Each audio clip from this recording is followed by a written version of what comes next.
السلام علیکم، میرا نام کلیم اللہ اور آپ دیکھ رہے ہیں کلیم اللہ آفیشیل۔ ناظرین، علامہ سعد حسین رضوی کی بازیابی کے حوالے سے جو پٹیشن دائر کی گئی تھی عدالت کے اندر، اس حوالے سے اہم پیش رفت سامنے آئی ہے۔ اس کو پروسیڈنگ کے لیے جو ہے وہ 13 فروری کو جو ہے وہ سماعت کے لیے مقرر کر لیا گیا ہے، اور 13 فروری کو اب جو ہے اس کیس کی جو ہے وہ سماعت ہوگی۔ یہ ثروت فاطمہ نامی خاتون نے پٹیشن دائر کی تھی عدالت کے اندر، اور یہ ثروت فاطمہ جو ہے یہ تحریک لبیک پاکستان کی جو سوشل وومن ونگ ہیں ان کی پریزیڈنٹ بھی ہیں، اور انہوں نے جو ہے کرمنل پروسیڈنگ ڈیٹینشن کی بنیاد پر جو ہے یہ پٹیشن دائر کی تھی، اور یہ پٹیشن دائر کی گئی ہے جواد ظفر صاحب کی عدالت میں۔ یہ جواد ظفر صاحب جو ہیں اب 13 فروری کو اس پر سماعت کریں گے، اور جو پاکستان تحریک لبیک کی جانب سے جو وکیل مقرر کیے گئے ہیں ان کا نام برہان معظم ملک ہیں، جو بڑے معناز وکیل ہیں اور تحریک لبیک کی کیسز کو کئی سالوں سے دیکھتے آ رہے ہیں۔ تو اب جو ہے یہ سماعت کے لیے مقرر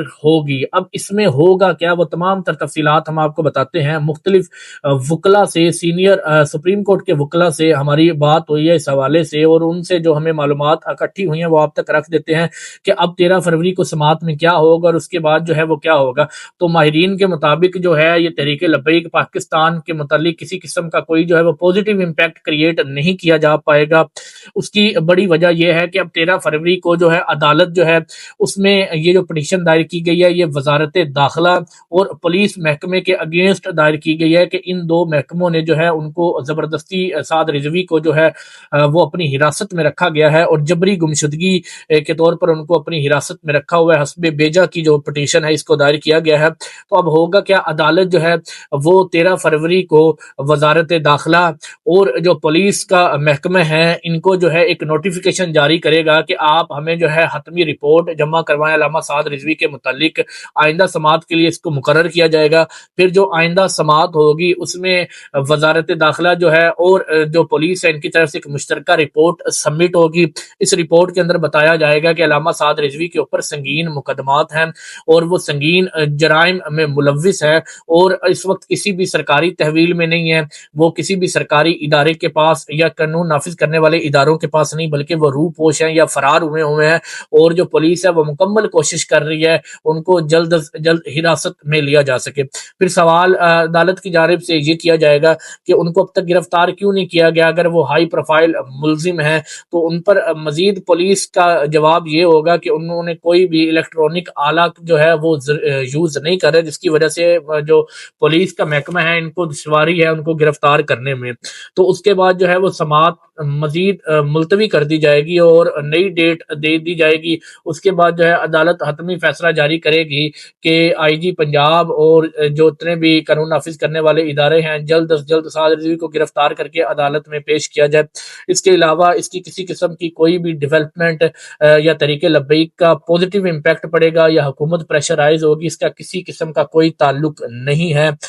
اس جو پٹیشن دائر کی گئی ہے اس کو یہ ایک بوگس قسم کی آپ سمجھ لیں کہ امپیکٹ کریٹ کر پائے گا، کیونکہ حتمی جو سعد حسین رضوی صاحب کی بازیابی ہے وہ حتمی طور پر جو ہے وہ حکومت کی جانب سے کی جائے گی۔ ان کو حکومت کی جانب سے جو ہے ان کے اوپر جب گرفتاری ڈالی جائے گی تبھی وہ جو ہے وہ سامنے لایا جائے گا۔ حکومت عدالتی کسی بھی پریشر میں آ کر اس طرح کا کوئی بھی فیصلہ نہیں کرے گی کہ جلدی سے علامہ سعد رضوی کو جو ہے وہ عدالت میں پیش کر دیا جائے۔ آپ کو یاد ہوگا عمران خان ریاض جب ان کو جو ہے وہ جبری گمشدگی میں اور حبس بیجا میں رکھا گیا تھا تو آئی جی پنجاب کو تقریباً 27 نوٹسز گئے تھے کہ آپ جو ہے ان کو پیش کریں، ان کو پیش کریں، ان کو گرفتار کر کے پیش کریں۔ پھر الٹیمیٹم دیا جاتا تھا 3 دن کا ٹائم ہے آپ کا، 7 دن کا ٹائم ہے، لیکن ان کو جو ہے وہ عدالت میں پیش نہیں کیا گیا تھا 27 نوٹیفیکیشنز کے باوجود۔ تو علامہ سعد حسین رضوی کے متعلق عدالت اب نوٹیفیکیشنز جاری کرتی رہے گی آئی جی پنجاب کو اور قانون نافذ کرنے والے اداروں کو کہ آپ علامہ سعد رضوی کو جو ہے وہ منظر عام پر لائے، لیکن ان کو منظر عام پر نہیں لایا جائے گا جب تک علامہ سعد حسین رضوی تحریک لبیک پاکستان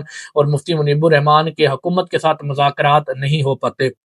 آپ کو ہم نے ویڈیو میں یہ بھی بتایا تھا کہ بیک ڈور مذاکرات جاری ہیں، لیکن جو کمیٹی بھی تشکیل دی گئی ہے جس کی سربراہی جو ہے طلال چودھری کر رہے ہیں، اور اس کمیٹی میں جو ہے مفتی منیب الرحمان اور جو طلال چودھری ان کے درمیان مذاکرات ہو رہے ہیں، لیکن وہ جو مذاکرات ہیں ان کو ایکسٹینڈ کیا گیا ہے پاکستان کے اندرونی معاملات کی وجہ سے۔ مختلف ڈیلیگیشنز تھے جو دوسری کنٹریز کے ساتھ، ازبیکستان کے صدر آئے ہوئے تھے یہاں پر، اور جو بلوچستان میں ایک سانحہ ہوا تھا اس کی وجہ سے اس کو ایکسٹینڈ کیا گیا۔ ابھی جو ریسنٹلی اسلام اسلام آباد میں ایک واقعہ ہو گیا تو طلال چودھری اور محسن نقوی صاحب جو ہیں وہ ان میں مصروف ہیں، اور دوسرا پاکستان کی جو موجودہ ٹیم ہے اس کا انڈیا کے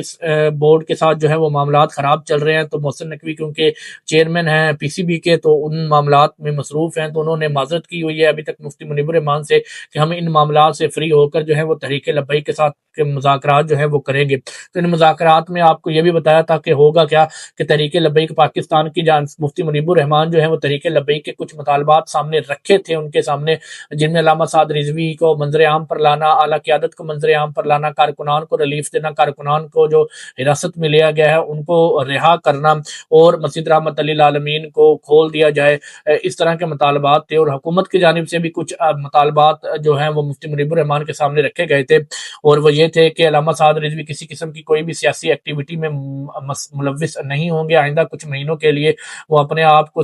جو ہے وہ ایک لمیٹڈ کام تک محدود رکھیں گے، اور دوسرا طریقے لبئی کسی قسم کا کوئی سیاسی مظاہرہ نہیں کرے گی، اور مسجد رحمت للعالمین کو بطور مسجد استعمال کیا جائے گا، نہ کہ ایک سیاسی دفتر کے طور پر استعمال نہیں کیا جائے گا۔ تو دونوں طرف سے کچھ مطالبات رکھے گئے تھے، تو اب جو ہے وہ مفتی منیب الرحمان کو پرمیشن ملے گی علامہ سعد رضوی سے ملاقات کی، وہ علامہ سعد رضوی سے ملاقات کریں گے، سعد رضوی صاحب کے سامنے ان کے مطالبات رکھیں گے، کچھ علامہ سعد رضوی مطالبات مانیں گے، کچھ حکومت مطالبات مانے گی، تو مذاکرات کا جو دور ہے وہ دوبارہ سے آغاز ہوگا۔ لیکن ابھی جو پاکستان میں موجودہ صورتحال ہے اور مصروفیات ہے ان جو مسلم لیگ نون کے وزراء کی، ان کی وجہ سے جو ہے یہ مذاکرات ایکسٹینڈ ہو رہے ہیں۔ تو یہ جو پٹیشن ہے ثروت فاطمہ کی جانب سے دائر کی گئی، اس کا ابھی تک کسی قسم کا کوئی امپیکٹ کریٹ نہیں ہوگا۔ دوسرا یہ کہ جو سرور سیفی صاحب ہیں ان کا ایک ویڈیو پیغام جاری ہوا تھا بسنت کے حوالے سے، جس میں انہوں نے بڑا سخت جو ہے وہ حکومت کو تنقید کی، اور انہوں نے بتایا کہ اگر ہندوازم سے اتنی ہی محبت ہے، اور اگر ہندوازم کو ہم نے فالو کرنا ہے اور ان کے تہواروں کو فالو کرنا ہے، تو ہمیں پاکستان بنانے کا مطلب سمجھایا جائے۔ تو انہوں نے بڑا جو ہے وہ سخت ریئیکشن دیا بسنت کے حوالے سے کہ بسنت جو ہے وہ اسلامی روایات کے مترادف ہے، اس کے متضاد ہے، یہ ایک جو ہے ہندوؤں کا تہوار ہے جس کو جو ہے وہ پاکستانی اڈاپٹ کرنے کی کوشش کر رہے ہیں، اور جو حکومت ہے وہ زبردستی فیسیلیٹیٹ کر رہی ہے لوگوں کو، اڈاپٹ کروانے کی کوشش کی جا رہی، تو حکومت اپنے مذموم ارادوں سے باز آ جائے۔ تو یہ کہا گیا تھا، تو بڑی سخت جو ہے وہ ویڈیو پیغام میں سرور سیفی صاحب نے باتیں کی ہیں۔ اس کے بعد جی ایک اور انفارمیشن یہ تھی کہ تحریک لبیک کے جتنے بھی اسیران ہیں، جتنے بھی لوگ اس وقت جیلوں کے اندر، ان کو جمعے کے دن جو ہے ان کی ملاقات کروائی جانی تھی، لیکن وہ ملاقات جو ہے وہ منسوخ کر دی گئی، اس ملاقات کو منسوخ کیا گیا، جس کی وجہ سے تحریک لبیک کے وہ کارکنان جو جیل کے اندر انہوں نے بھوک ہڑتال کی تھی ملاقات نہ کروانے کی وجہ سے، اس کے باوجود ملاقات نہ کروائی گئی۔ تو اب تحریک لبیک کے آفیشیل پیج سے یہ پریس ریلیز جاری کی گئی ہے کہ تحریک لبیک کے تمام جتنے بھی افراد ہیں جو جیلوں کے اندر ہیں، ان کے لواحقین ان سے ملنے کے لیے جو ہے وہ پیر والے دن جو ہے وہ جیلوں کا رخ نہ کریں، کیونکہ ان سے ملاقات نہیں کروائی جائے گی۔ مزید اس طرح کی انفارمیٹیو ویڈیوز کے لیے دیکھتے رہے ہمارے یوٹیوب چینل کلیم اللہ آفیشیل۔